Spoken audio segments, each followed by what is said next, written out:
Welcome back to the Latent Gamer, everyone. In our last video we talked about all of the non-DLC weapons in great length. So in this video we're going to look at all of the perks at gold rank, the advantages you get from them, and how each perk affects each character.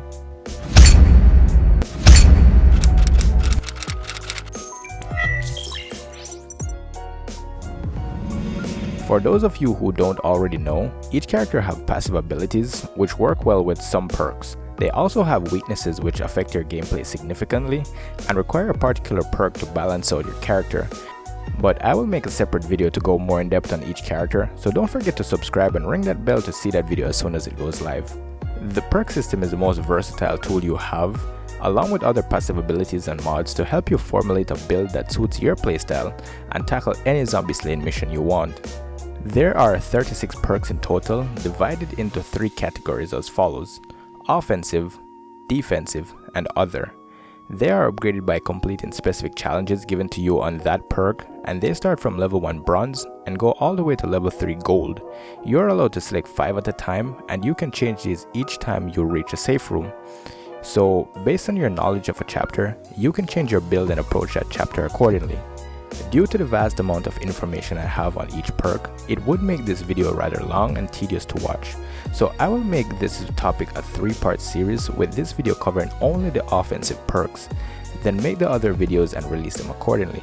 So don't forget to subscribe and ring that bell to know as soon as the other videos goes live. And with all of that out of the way, we are going to dive into these perks, what are the advantages at gold rank, and how they affect each character. Starting off with offensive perks, the first on our list is the Bombardier perk. At level 1 you get increased damage, at level 2 you get increased throw range, and at level 3 you get increased damage radius, which helps to exterminate more zombies per grenade.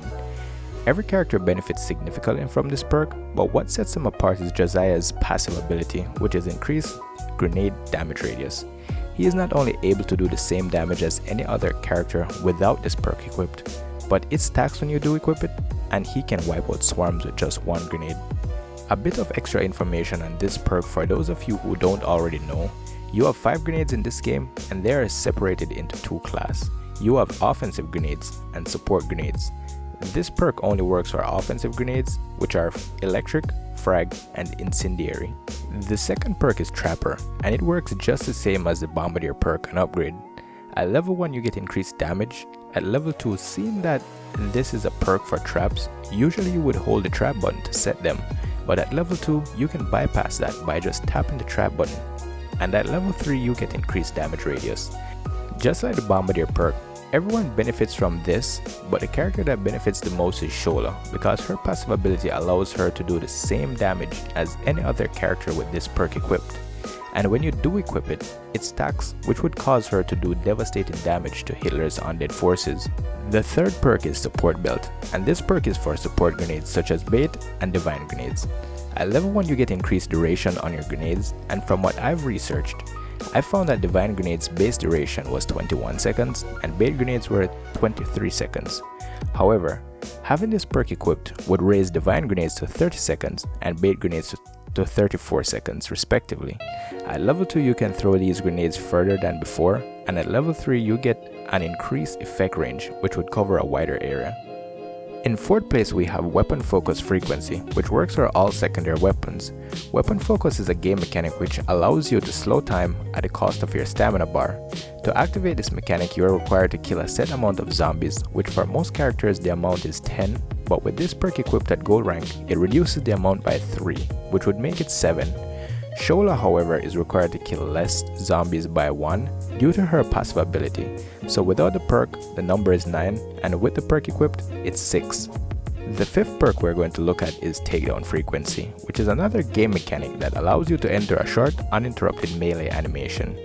It works the same as Weapon Focus, where you have to eliminate a set amount of zombies to have it activated. With most characters the number is 10, but with this perk equipped at gold rank, the number is subtracted by 3, which would make it 7. With Hector, however, his passive ability allows him to have 1 less kill, so before you're required to kill 9, and after the number is 6. The only difference I should mention with this perk and Weapon Focus is that when you kill a zombie both bars would go up at the same time, but while the Weapon Focus bar would remain the same over a period of time, The takedown bar would revert to 0 if you take too long on your eliminations. The 6th perk we're going to talk about is Overkill Frequency, which is a game mechanic associated with the sniper rifles. When this mode is activated, you go in a focus state and fire a shot which would seem like an explosion. And sometimes it is when using the Moss in the Gaunt, but it is actually a shockwave that affects the surrounding area when it hits an object. With most characters, you are required to kill 10 zombies to activate this mode, and with this perk equipped at gold, you are required to kill 7. Karl on the other hand requires 1 less kill, so before the number is 9 and after the number is 6. Brainbuster is the 7th perk we will be looking at, which is yet another game mechanic associated with your pistols. With most characters, you are required to kill 10 zombies to activate Brainbuster, but with this perk equipped, you require 3 less kills, which would make it 7. With June, however, her passive ability requires 1 less kill for Brainbuster to activate, so before you need 9 kills, and after equipping, you need 6. The 8th perk is Vampirism, and you unlock this perk when you reach Prestige rank 1.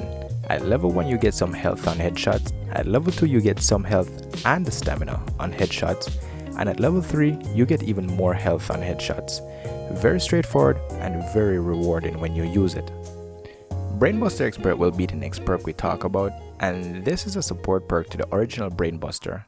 Without this perk you can tag 3 zombie heads at a time, but after equipping, at level 1 you can tag 4, at level 2 it's 5, and at level 3 you can tag up to 6. It's very fun to use and you can make some amazing pistol builds with it, especially when using June. The 10th perk we're going to look at is Sniper Focus, which is a support perk for the sniper mechanic Empty Lung. Empty Lung is a game mechanic which allows your sniper to zoom in, your crosshair gets smaller, and time slows, which is just another way of saying you hold your breath while sniping. For most characters, Empty Lung is however heavy on stamina, but with this perk equipped, at level 1 you use less stamina during Empty Lung, at level 2 you get increased zoom, and at level 3 you get more damage when you use Overkill. To get the most out of this perk, you need to use Karl at the foundation of your build. Karl has 2 passive abilities which make it obvious that this perk was made for him. While every other character consumes stamina very quickly during Empty Lung, Karl does not. Without the perk, everyone else can use Empty Lung for 16 seconds, while Karl can use it for 32 seconds.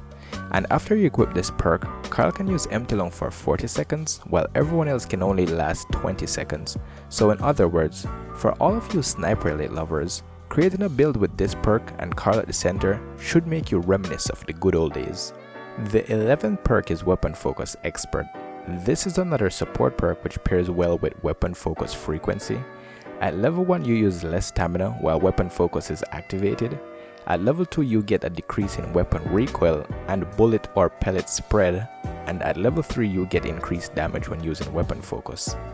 The only perk left to talk about in the offensive category is Heavy, and this is one of those perks you should always have in your build.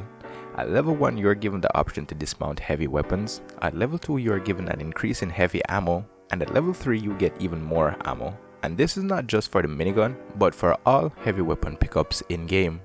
After doing some research, I've learned that the ammo difference for all 5 heavy weapons are as follows. Minigun ammo is increased from 120 to 180, the Panzerschreck bazooka is from 5 to 8, the chainsaw is from 240 to 360, the flamethrower from 200 to 300, and the preacher is from 16 to 24. So this is all the information I have on the offensive perks so far. If there was anything I missed or if there is anything you would add, please let me know in the comment section down below. Give this video a thumbs up, subscribe, and ring that bell to always be notified. Our next video will be all the defensive perks, so stay tuned for that one.